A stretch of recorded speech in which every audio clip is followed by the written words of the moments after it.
और पुण्यात्माओं, जैसे ये कलयुग चल रहा है, इस कलयुग की ये बिचली पीढ़ी आ गई। परमात्मा इसे दयालु है कि अब ये पूरे विश्व में अपनी प्यारी आत्माओं को, अपने बच्चों को पूरे, चाहे वो किसी भी योनि से दोबारा मनुष्य जीवन भी प्राप्त करेंगे अभी तुरंत, परमात्मा की वाणी जगह जगह गूंजेगी। मालिक ने ऐसे इंस्ट्रूमेंट बनवा दिए ना, ये आदमी की बुद्धि की सतर के इंस्ट्रूमेंट है जो कंप्यूटर तक बना लिए, इंटरनेट लगा दिए, मोबाइल बना दिए, इसमें टेप भी अंदर, रिकॉर्डर भी अंदर, और बातचीत कर लो बाहर से वो भी अंदर।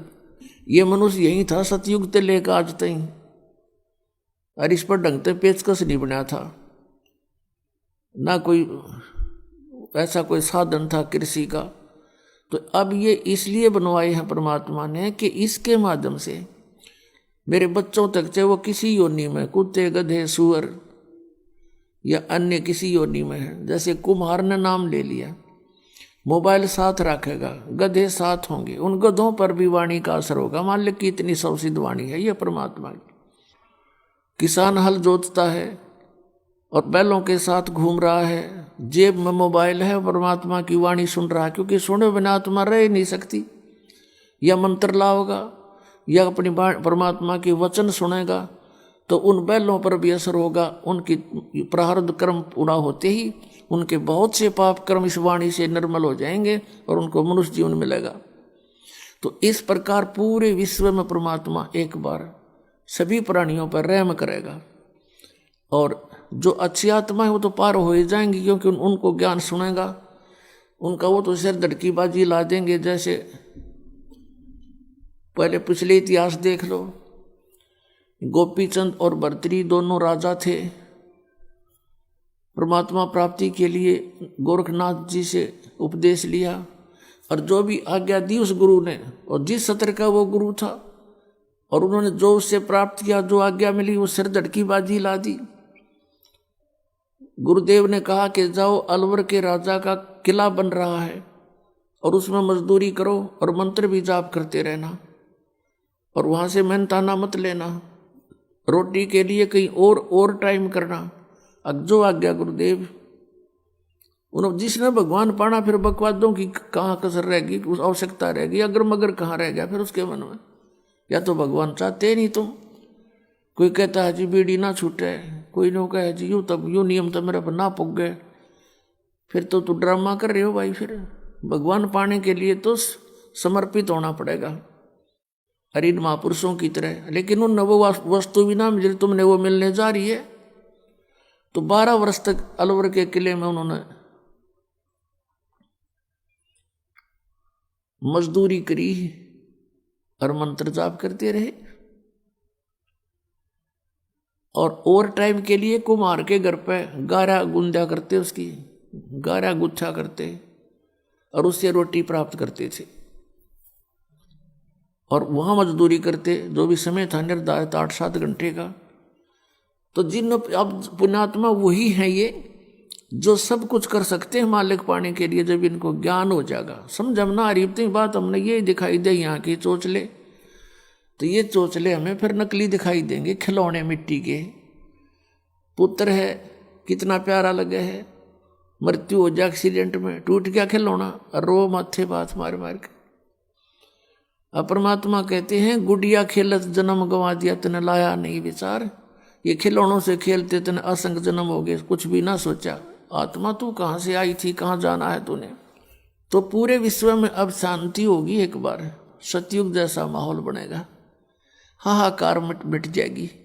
हम जो भिन्न भिन्न पंथ बना बैठे, भिन्न भिन्न मजहब बन बैठे, हम अपने भोलेपन में अलग अलग हो गए, परमात्मा के लिए हुए हमने सोचा हिंदू धर्म अपनाने से भगवान मिलेगा, फिर अलग से कोई मजहब बना, मुसलमान धर्म बना, तो हमने सोचा शायद इससे भगवान मिलेगा, तो उसमें चले गए, वो ग्रहण किया कुछ पुण्यात्माओं ने।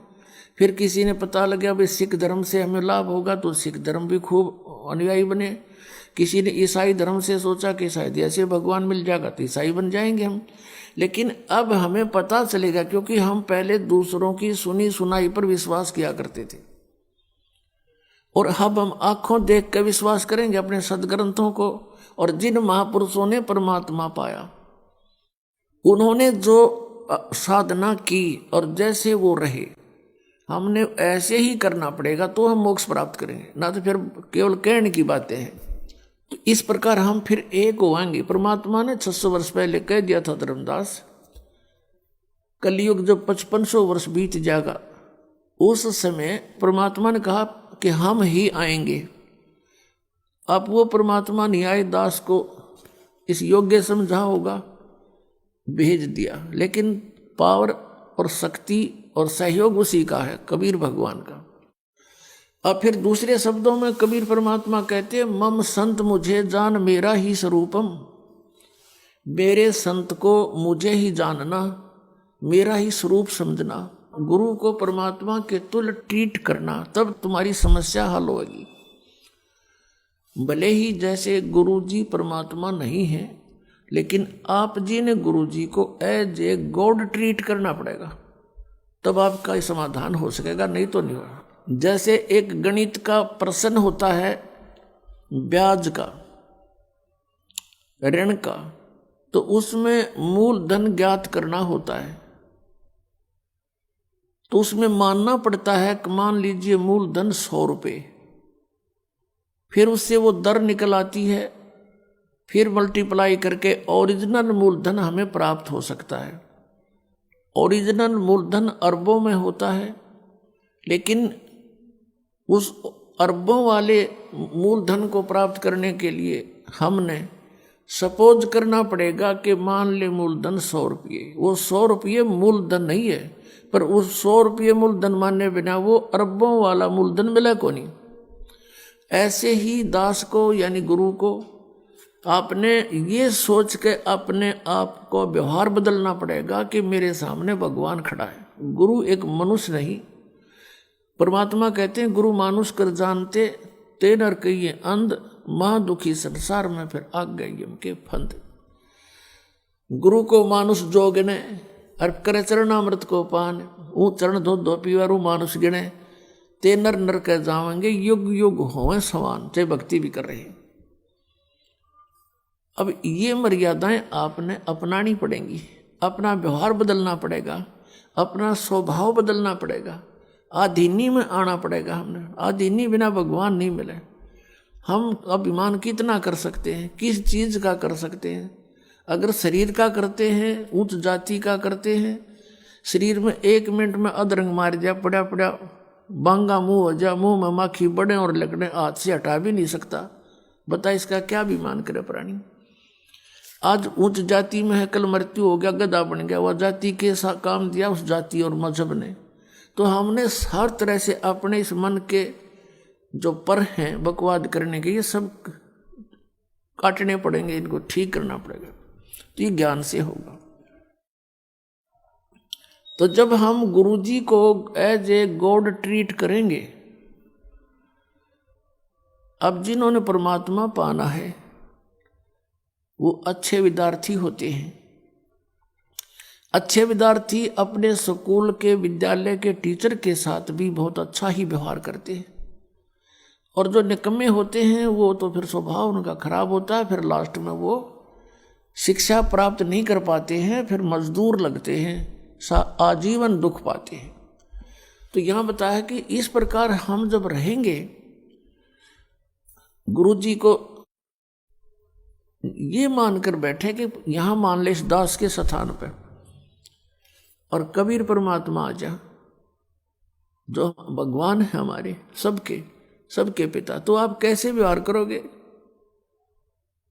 ये थोड़ी सी सोचने की बात है, क्योंकि हम परमात्मा के लिए चले हैं और परमात्मा को पाने के लिए परमात्मा के साथ हमें एक डील भी करना सीखना पड़ेगा। क्योंकि हम डील ठीक ना करके तो वहाँ से यहाँ गिर गए, और अब भी हमारा ऐसे ही व्यवहार हुआ तो भगवान कैसे एक्सेप्ट करेगा अपने को? आज्ञा का पालन हो, नम्रता हो, गुरु के अंदर कोई दोष दिखाई नहीं देना चाहिए किसी भी प्रकार से। आप कितने समझदार हो सकते हो, आप कितनी बुद्धि रख सकते हो, आपको अपने का नहीं पता कल क्या हो जाएगा, और दूसरे के विषय में हम सोचते हैं तो ये हमारी नालायकी है। तो इस प्रकार अपने अंतःकरण के इस जो विचार हैं इनको भी हमने शुद्ध करना। और ये शुद्ध कैसे होंगे? जब तक आप गुरु जी को परमात्मा के तुल्य नहीं देखोगे तो सफल नहीं हो पाओगे। तो ये नियम है कुछ। तो कहने का भाव ये है कि जिन महापुरुषों ने परमात्मा पाना वो तो इब के निकल जाएंगे सब, इब के घनी आसानी से निकलोगे। और प्रत्येक कलयुग में इस बिचली पीढ़ी में अरबों खरबों प्राणी परमात्मा पार करते, मनुष्य जीवन दिला दिला के उनको फटाफट। लेकिन नियम में रहना पड़ेगा। भक्ति बहुत आसान है। नाम उठत नाम बैठत नाम सोवत जागबे, नाम खाते नाम पीते नाम